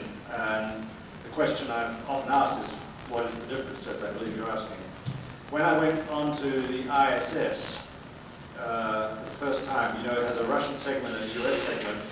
The Russian segment is modeled on the modules that we had on Mir.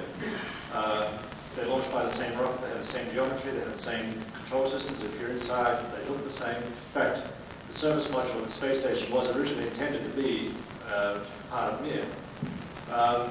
When I went onto the Russian segment for the first time, I was amazed at the deja vu sense that I had. It looked just like Mir. It sounded just like Mir with all the fans. And surprisingly, it smelled like Mir. And that's because the system they use for purging the air, they call it Vozduk, which is Russian for air, leaves a slightly sort of metallic flavor in the air, and you sort of notice it. And I went onto the Russian segment, and it was just like, wow, this is 3 years ago, I'm going on to Mir again. It was just like that, it's just the same. It is a very good system, though. Mir got a lot of bad press. I think a lot of it was undeserved. It was a remarkable vehicle for what it did. It was the world's first really long duration permanent space station.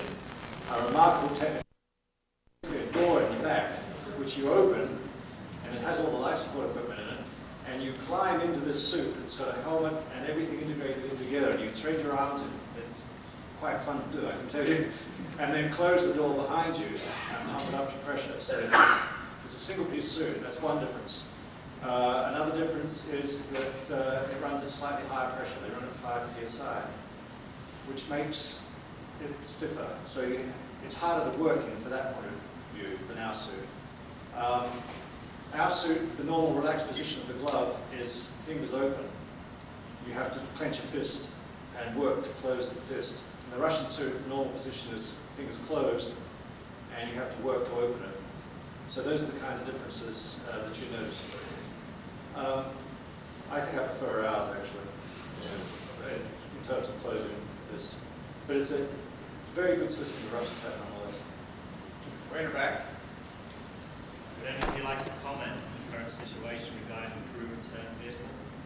The question is, would anyone like to comment on the crew return vehicle? Senior? Dan, you're senior. Well, I think I can speak for Andy or anybody that, for the station to really continue on growing, it needs a crew return vehicle that can bring a whole crew back. And right now they're limited to 3 people on board at a time because the Soyuz is the return vehicle that's available. So, it's another one of those, as always is the case, you got to make, based on the funding and the allocation that the Congress and the executive branch see fit to bestow upon NASA on with that money, what you do with it and how you do it. And so it becomes a priority issue. And you never, unfortunately, you never save money by stretching out schedules, but then again, if you don't have the money, you can't do it now. So I think that's the situation they're in. And I think my guess is that it'll get there eventually, but probably not as fast as folks that really support the space program would like to see it. In that context, let me draw your attention to an op-ed piece that my former scientist, astronaut colleague Owen Garriott wrote for Space News, and in particular a letter in response to that Arnie Aldridge put into Space News a couple weeks later, or a week later or something, a couple issues later.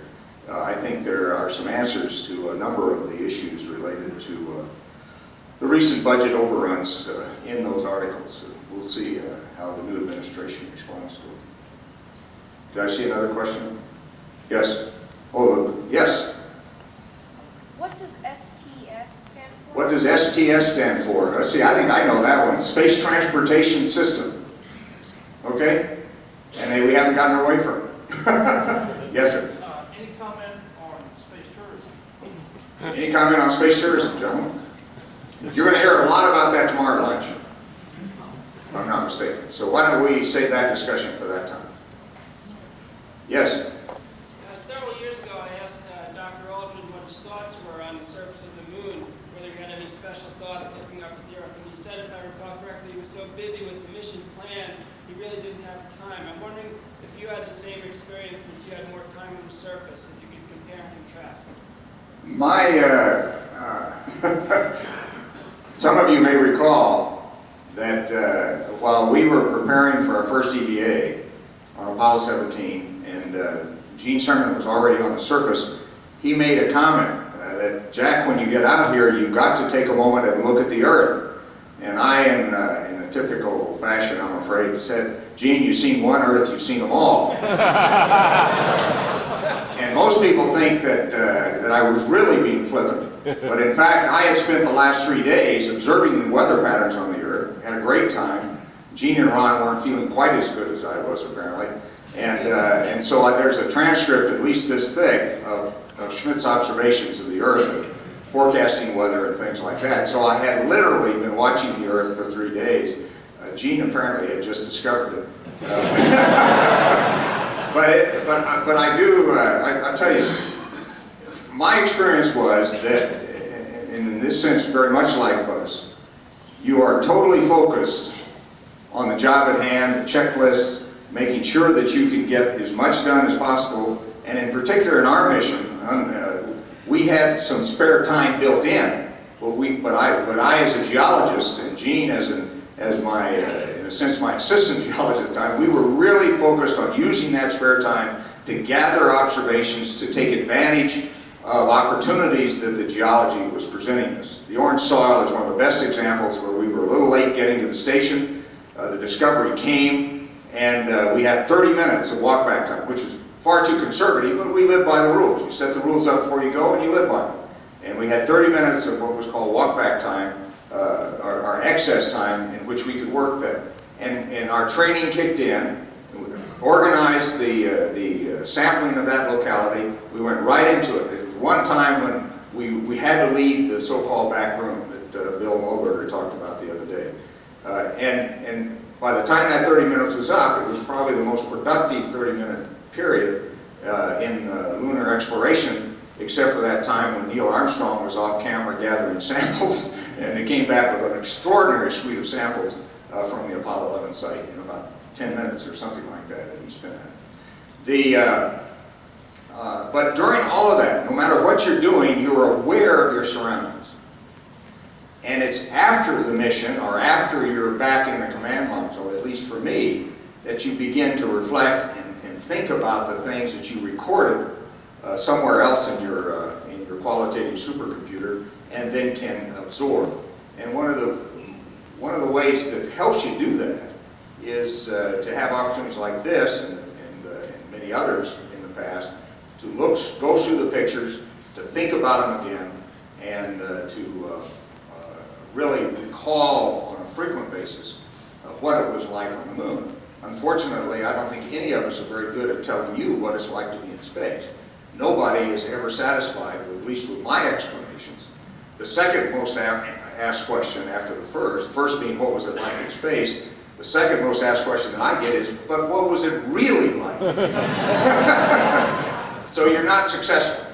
The only way we're going to be successful is to do what Buzz is going to talk about tomorrow and start to build the groundwork. It's going to take some time so that more and more people can go into space. It was a crying shame that one of our responses to Challenger was to stop what I call a professional in space program. There was no excuse for doing it. NASA did it. It has not restarted yet. It ought to be restarted immediately.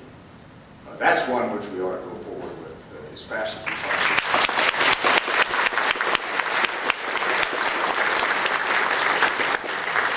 Here, you've had one. Let's try one here. I'll get you in a minute. What about going back to the far side of the moon for an astronomical observatory? Well, as I indicated earlier, I think the far side of the moon is clearly where the scientific action will be once we have the cost of going to the moon down to a point of where we can begin to think about taking science, of conducting science activities again. The far side is where a great deal of the planetary science interest will be. There are a lot of things that we have to verify that relate to current disagreements in what the model for lunar evolution is. And it is also, coincidentally and neatly, the most favorable place for astronomical observatories. So I think once we get established, if it's a resource settlement initially that pays for the capital costs of getting back to the moon, once that is done, once those capital costs are paid for, or at least in the process of being paid for on the backs of resources, then science can piggyback at a much lower cost than anything that would normally be imagined today. And getting to the far side of the moon is no big deal as far as I'm concerned, particularly with the database that we have today about the moon, and with the ability to put communication satellites at a pseudo-libration point on the far side of the moon. We actually looked at that. I looked at it with a few other volunteers around the Johnson Space Center during the time that Apollo 17 landing site was still somewhat in flux. And we worked out pretty much how you would do that. There were communication satellites available at the time that we could park at that pseudo-libration point and keep communications going. And it could have been done, but as Chris Kraft said to me in the hallway, said, "Jack, drop it." And we dropped it. Let's face it, the agency was getting conservative. Its attention was now, even then, on the space shuttle, and it was not the time to propose going to the far side of the moon on the last mission. We still had a great mission. Tarsal was a wonderful place, way back. In 30 years of retrospect, if you could go back to the moon now, what would you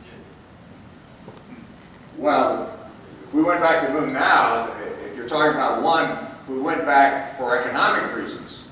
We'd go back for its resources, and particularly its energy resources. Whether you believe on the lunar solar power system on one hand or helium-3 on the other, that is the exportable resource from the moon. Now, what it's going to cost to get there, and what your actual profit margins, the return on investment is going to be, that has to be worked out. But the numbers are large enough that it's certainly worth an examination. If you're talking about if you went back to the moon for science, what would you do? Well, you would, as I said, go to the far side of the moon, try to answer some of these questions about the asymmetry of the moon, the apparent asymmetry.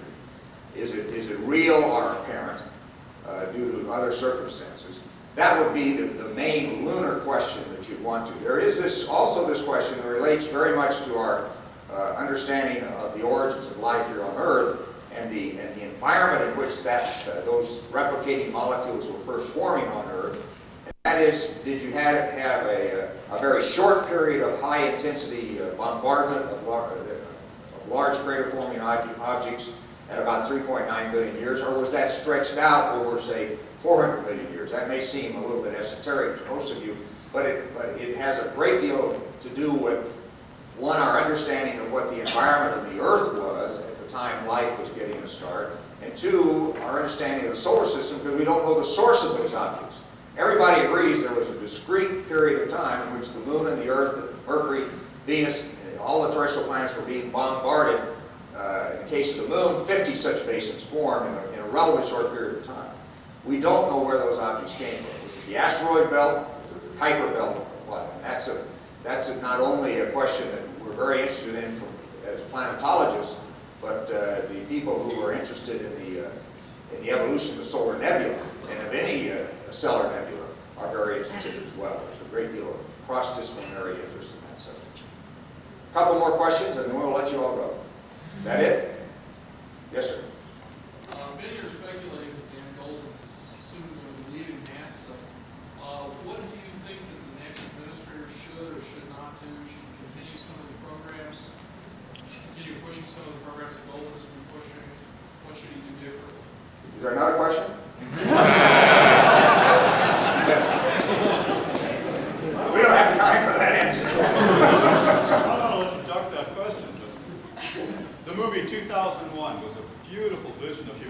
potential future in space. And here we are, a little more than 30 years later, in 2001, we have 5 astronauts in the room who've been to a space station, been to the moon. That's a space station too, by the way. Natural. It is, yes. What would you like to see accomplished in the next 30 years? Well, I could repeat myself to some degree. Why don't we let some of these guys, you've already heard what I think ought to happen. You'll hear more about it Sunday afternoon, so let's go. Sid, you want to take credit for that? The first thing I'd like to see is more reliable and economical transportation to and from Earth orbit. And then once we get into Earth, it was interesting listening to President Kennedy talk about the nuclear rocket program. I think we need to go back to nuclear rockets so that we can really move the moon back. And there are tremendous, once you get the transportation system solved, then there are tremendous, the cost of going to the moon, the cost of going to Mars and everything starts coming down. There are a tremendous number of things that you can do. All those activities are very elastic in terms of costs. Dan? Right on. Andy? I would say definitely go to Mars. The robotic exploration of Mars has really intriguing features. The more photographs we get back, the more intriguing it looks. It's clear there's evidence of liquids on the surface of Mars, some in recent geological times, if not contemporary times. There's some questions as to what the liquids are, whether it's water or it's liquid carbon dioxide. But the fact is, our view of the environment on Mars has changed dramatically over the last few years. And I think there is no question that could have more profound impact on us as a species, on our philosophy and our culture, than to answer the question, do conditions exist on another planet for life, or does even fossilized life exist, or did it once exist on that planet? I can think of no question of more importance that warrants our attention, and that's why I think we should go to Mars.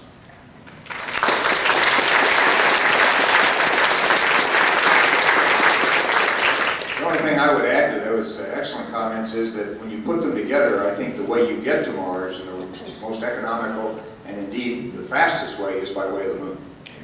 Because you're going to be able to pay for the reduction in cost of launch vehicles on the backs of what we would do on the moon. I fully believe that.